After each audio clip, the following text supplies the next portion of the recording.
โดย เด้อเด้อเด้อได้ดมเงินได้จักพันแล้วแม่เอ้ย คือเท่าไหร่4 ล้าน 7,000 7,000 7,000 บาทบาทโดยอืมดีใจนำเด้อแม่เมื่อเด้วานนี่เพิ่นเว้าโดย2 ล้านมาได้ครั้งแรกเด้อพี่น้องเด้อผู้เอาไม้ค้ำยันเมียนเด้อพี่น้องเอ้ยผู้อาผู้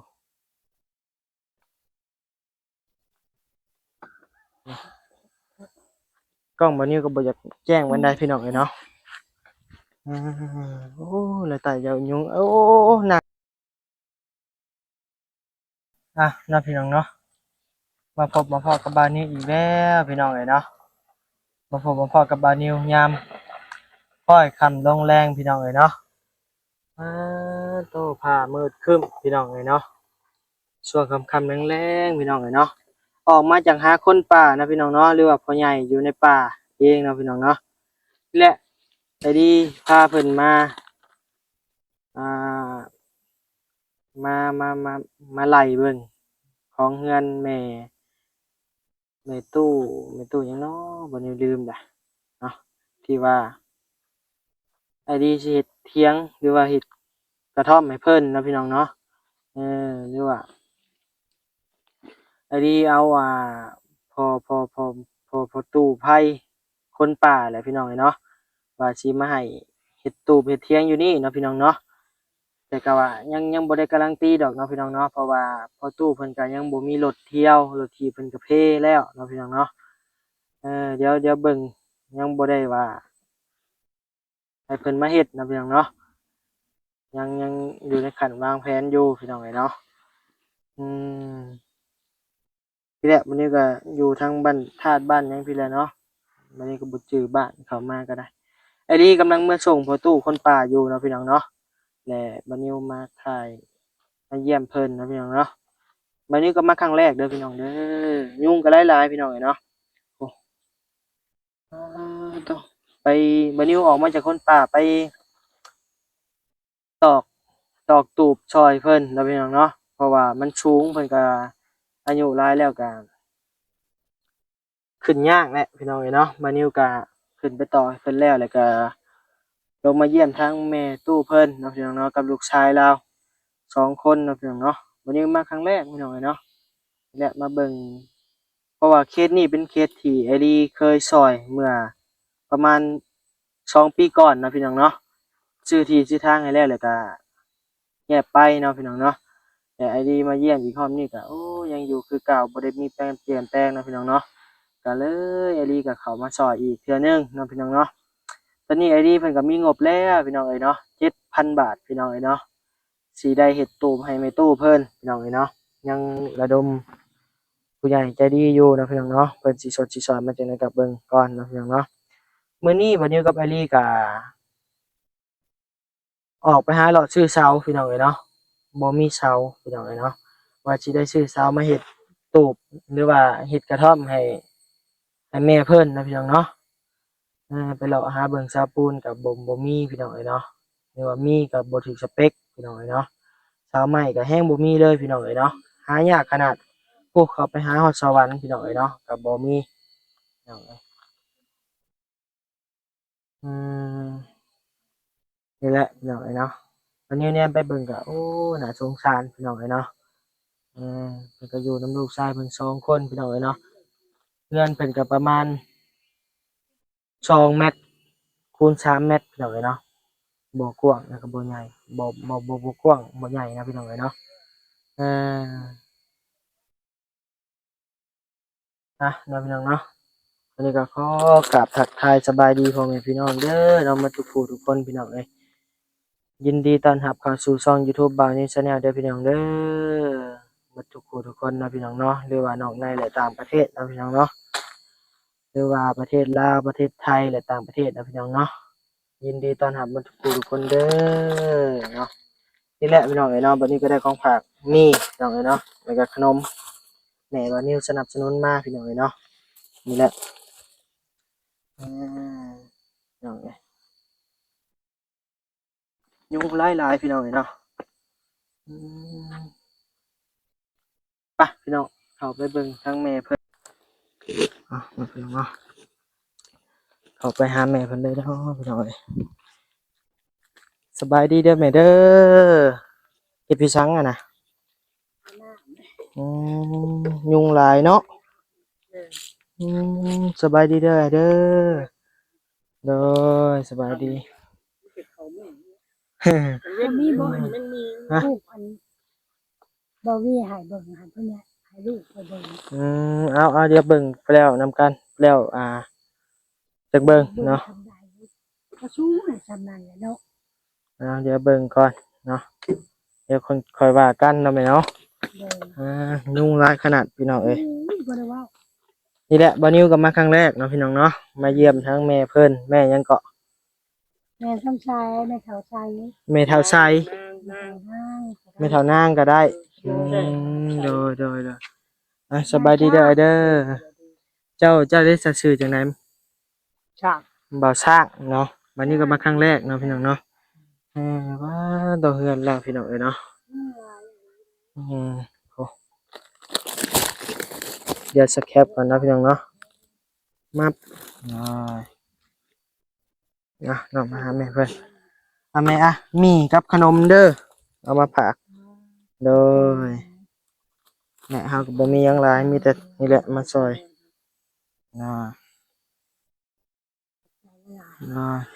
มานั่งเว้านำกันก็ได้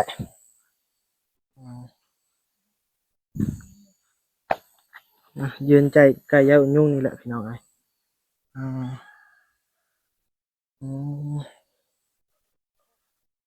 มานั่งนี่ก็ได้เอาตังค์บ่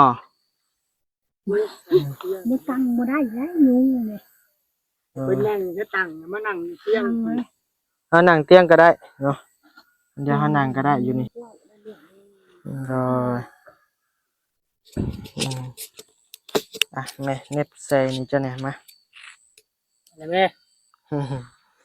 มาขออนุญาตเด้อ เอา เป็นหยังหรอก คือว่าได้ข่าวว่าไอ้ลี่ว่าระดมเงินซื้อว่าสิเฮ็ดตูบเฮ็ดเถียงให้บ่เฮ็ดเรือนเฮ็ดชานให้บ่ โดย เด้อระดมเงินได้จักพันแล้วแม่เอ้ย คือเท่าไหร่ช่อง4ล้าน 7,000 บาท โดยดีใจนำเด้อแม่ เมื่อ เด้อ วานนี่เพิ่นเว้า2ล้านมาได้อีกผู้นี้เป็น 7,000 โดย 7,000 บาท วาน เนาะ เพิ่นเว้านะ มื้อนี้บ่นิวกับไอ้ลี่ก็ไปหาเลาะซื้อเช้าแม่เอ้ยบ่มีเช้า โดย ไปเลาะหาทั่วหมดสวรรค์เนาะพี่น้องเอ้ยแต่บ่มีเช้ามีก็บ่ถึกสเปกกันนะพี่น้องเนาะเขากับบ่มีบ่รอเนาะรอมีอยู่แต่ว่าเขาขายเบิดหั้นนะ แม่น เขาก็ มัน ได้ เพราะว่าช่วงนี้ คนบ่ เขาก็ ซื้อ ไปดำนาเฮ็ดไร่เฮ็ดนาเพิ่น ดำหน้าแน่ เพิ่นก็บ่มีลูกน้องเหมือนกันบ่ได้เฮ็ด โดย เพิ่นก็สิคิดแหละยามหน้าบ่มีไผมาเฮ็ดเฮือนดอกหั้นนะเพิ่นเลยบ่อยากเฮ็ดเมียน แม่นแหละพวกเขาขายไม้ขายหยังนั่นข้อยราคาประหารก็คือกันรัก4รัก3แล้วก็เขาขายบ่ดีเขาก็ให้ลูกน้องไปดำนาเลยมาอยากเขาสิช่วงพ้นอีกได้เป็น3ช่วงนะเด้อ เนา คันพ้น ะ นี่ก็ได้คันได้ก็ได้บัตรนี่แหละช่วงพ้นแหละ คือว่าแม่ย่างแต่บ้านธาตุนี่จนหลัก8ผู้บ่มันจะเฮ็ดเวียกนะ ไปคุมือไปรับจ้าง เนาะ มีพวนจ้างว่าสักเครื่องสักของซะชาวพันกีกว่า ย่าง ย่าง อืม ย่างใจเฮือนนี่ไปฮอดตลาดใหญ่พวกก็ได้ย่าง โอ้พี่น้องเอ้ย บัดแล้วก็ย่างมั่งคือเก่าก็ได้ย่าง โดย ทนไปแล้วก็พอเมื่อย แม่ปัญญางปัดฮอดตลาดลักเป็ด อืม ชวนเขาเองปัดพุ่นยางก็เช็ดแง่ ตบพี่น้องเอ้ยเนาะใกล้เลยพี่น้องเอ้ยเนาะ ไป ตอนนี้เขาไปตลาดหลักแปดนี่ก็โอ้ รถจักรเพ่นี่ปัญญาง โดย เพแหละค่ะ แต่ว่า ตีน เดี๋ยว ก็บ่มี ตอนนี้ก็เจ้าบ่สบายแน่ก็บ่ได้ไปเอาเฮ็ดเวียกเนาะ บ่ได้มันจะให้อยู่เฮือน โอ้ยส่วนแม่เพิ่นนี่บ่นิ้วเข้าไปกับบ่ลีเข้าไปในเมืองเห็นเพิ่นย่างมาพี่น้องเอ้ย แต่หลักแปดผู้พี่น้องเอ้ย บัดนี้เขาไปหาซื้อรักษากับแม่ลีเนาะพี่น้องเนาะโอ้ ไป ว่า พุ่น เห็น แล้ว หยังมาแล้วก็บัดนี้ขากลับมาบัดนี้ขากลับมากับไอ้ดีเห็นบ่าวหยังก็น้อมาส่งเนาะพี่น้องเนาะขี่รถจักรมานำเพิ่น ป้าไผรอบนี้เด้ โดย เราบอกชื่อให้อยู่บ่หนักลงเราก็คันจดให้ก็ให้ชื่อไผเราให้เพิ่นอ่านเอาเองน่ะแล้ว โด ได้ ย คนก็ อืม ไปเปย์ดอกกระโตไปเปย์ดอก บัดนี้พอฮู้อยู่เนาะพี่น้องเนาะบัดนี้ก็ไอ้ลีก็บอกบัดนี้อยู่พี่น้องเอ้ยเนาะว่าไผแต่ตอนนี้บัดนี้ลืมชื่อแล้วก็พอฮู้อยู่เนาะ โดย อืม เขาพูดได้ว่าให้ นี่แหละพี่น้องเอ้ยเนาะเฮือนเรา อืม โอ้ยหนาอีต้นเอาเห็นเนาะบ่ได้ใหญ่เด้อพี่น้องเอ้ย2เมตรคูณ3เมตรนี่แหละพี่น้องเอ้ยเนาะโหตัวใหม่ข้ามแต่พุตะพื้นนะพี่น้องเนาะ ทั้งขาทั้งแอว โอ้ย อันนี้บ่เข้า อยู่2แม่ลูกพี่น้องเอ้ยเนาะ บ่นี่ อ่าโอ้เงินเราพี่น้องเอ้ยโตเนาะเบิ่งพาไปเบิ่งเงินเราก่อนพี่น้องเอ้ยเนาะวันนี้ก็มาครั้งแรกเด้อพี่น้องเด้อผู้เอาไม้ค้ำยันเมียนเบิ่งพี่น้องเอ้ยผู้ผู้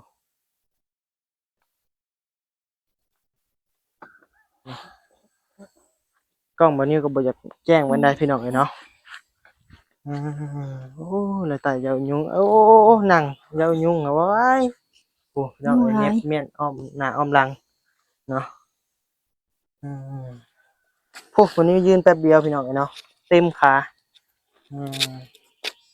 โอ้ในเฮือนแล้วพี่น้องเอ้ยเนาะบ่ได้มีไผบ่แม่อ้าย บ่ อื ใช่โคม โคมไป ฉากอยู่ ฉากน้ำอีปาเพิ่นน่ะจ้า โดยเนาะ เรือกระฉากมีคนลื่นกันอยู่นี่แถวตลาดหลักแปด โดย โคมแล้วก็โทรศัพท์ อืมบัดอ้ายอาบน้ำอยู่ไสอ้าย อาบน้ำ อาบอยู่ผู้ใดอ่านตลาด อาบอยู่ตลาดโลกแล้วก็ โอ้ แล้ว เจ้าเลย ค่าไข่นี่แล้ว บริลงไป บ่ได้ไปลงไปเลย ไปอาบเพื่อนอีปาหัน โดย อยู่ใกล้ๆ คือว่า บัดแม่อาบน้ำนี่อาบมาแต่ตลาดโลกหรือย่างมา ย่างมา แล้วเลยเนาะ แล้วเลย โดย เฮาอัน แปลว่าอยู่ในเฮือนนี่บ่ได้มีห้องน้ำพี่น้องเอ้ยเนาะ บ่มีหยัง น้ำสิใช้ก็ยังโต่งเอาแบบนี้แหละพี่น้องเอ้ยเนาะนี่แหละไว้ล้างถ้วยล้างจานไว้นึ่งข้าวนึ่งน้ำพี่น้องเอ้ยเนาะคันว่าฝนบ่ตกนี่แม่เอาน้ำมาได้ใช้แม่ เพื่อนนั่น โอ้เฮือนล้างน้ำเพิ่นซอยบ่ โดย อื ซอย พี่น้องเอ้ย ให้ฝนตกแล้วแต่พุ้ยมันหัวแน่ครับได้แต่ทออันกระโหลกอันนี้ละ5-6 อันแล้วก็แล้ว โด จงไว้กินแล้ว มันบ่มี ไปหิวเอานะ เอามานั่นหิวมาก โดย ผู้เล็ก หนึ่งเขาวหนึ่งน้ กำลังซื้ออันน้อยอันนั้น อืม ำถุงสีนะอันเนี้ยถุงสีหน่อยอันนี้ โดย ก็แล้ว อืม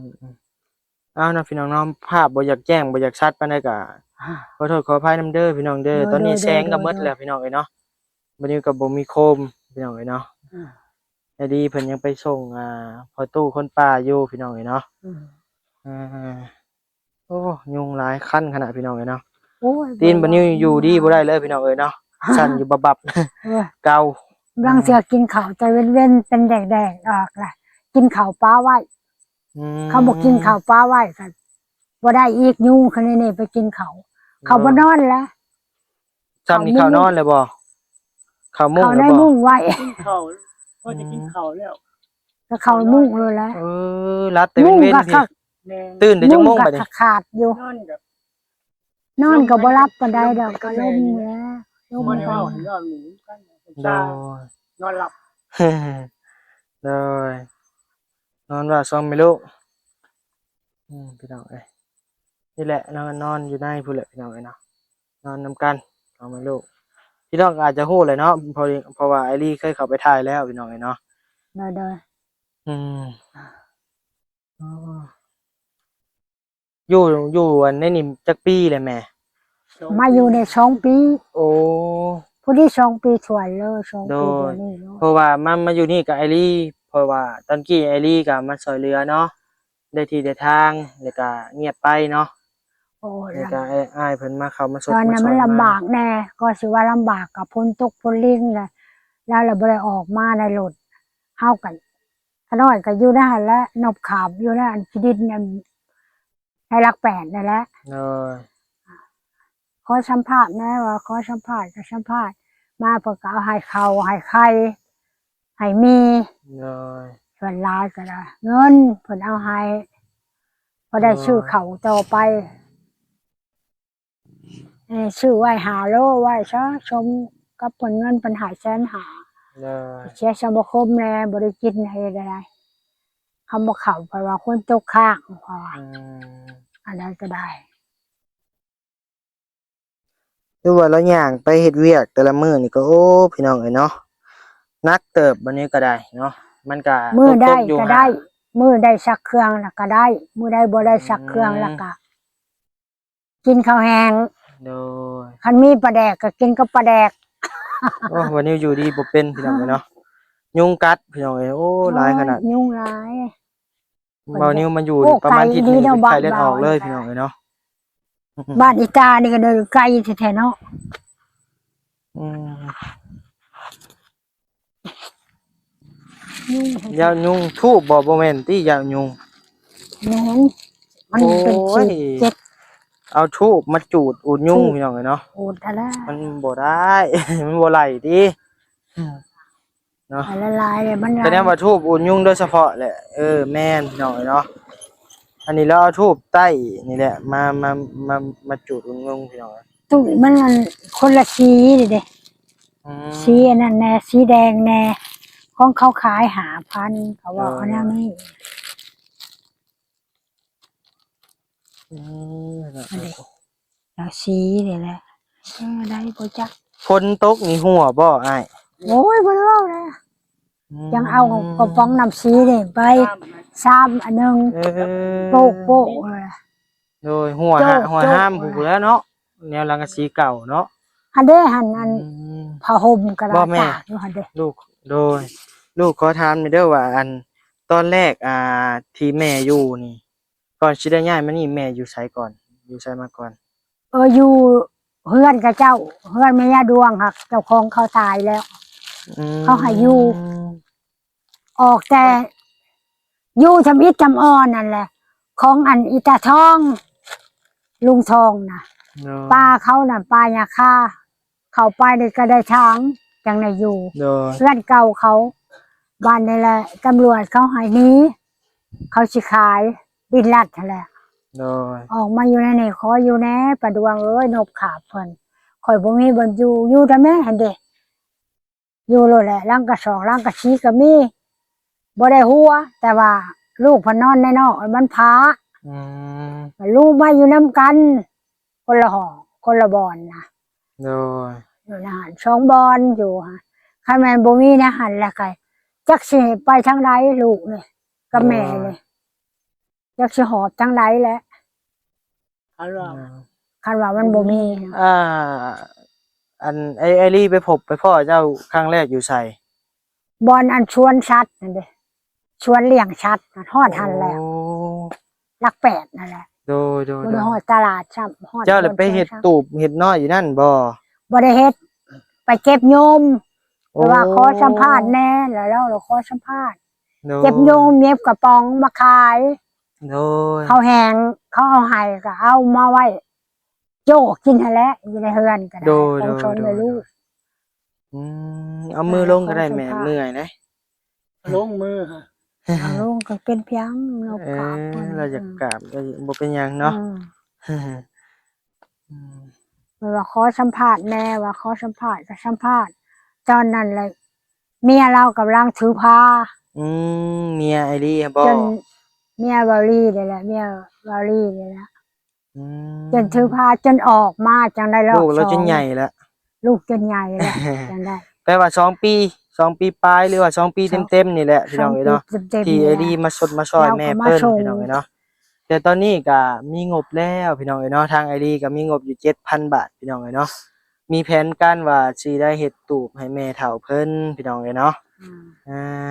เอาบัดนี้ก็ ได้มา ดีใจนำเด้อพี่น้องเด้อ โดย โมทนาสาธุนำพี่น้องเอ้ย ใจละลาย มาทุกผู้ทุกคนเนาะที่สุด มา ที่ ละ ซอย มา แม่เฒ่าเพิ่นเนาะพี่น้องเนาะ ยุ่งกินแหละ พี่น้องเอ้ยเนาะไอรีก็มาแล้วพี่น้องเอ้ย ผู้มา ล้อง ก็ บ่นิ้ว ขอ ได้ ให้ พี่น้ง หวยพรให้เพิ่นเข้มแข็งต่อไป โอ้ย เวียกงานก็ให้ขึ้นเมือกผู้มาช่วยก็ได้ให้ สา ให้ ธุ พรให้เพิ่นโชคให้เพิ่นมานเพิ่นร่ำเพิ่นรวย มีครอบครัวก็ให้หังให้มีกว่าเก่า สาธุ ไป สาธุสาธุเนาะ อืม พี่น้องเอ้ยบัดนี้เฮาก็สิกลับเลยเด้อบัดนี้เด้อ โดย ขอบคุณขอบใจ โดย หลายๆเนาะ โดย พี่น้องเอ้ยวันนี้ก็สิได้จบคลิปไว้สำนี้เด้อพี่น้องเด้อเนาะ โดย มาเยี่ยม โดย แม่เพิ่นเซิฟๆก่อนพี่น้องเอ้ยเนาะมื้อนี้ก็ได้ มาช่วงค่อยค่ำลงแรงพี่น้องเอ้ยเนาะช่วงมืดๆพี่น้องเนาะวันนี้ก็มีแต่คำว่าสบายดีและสวัสดีเด้อพี่น้องเด้อ โดย สบายดีเด้อเด้อ อันนี้เอาแล้วไหม โดย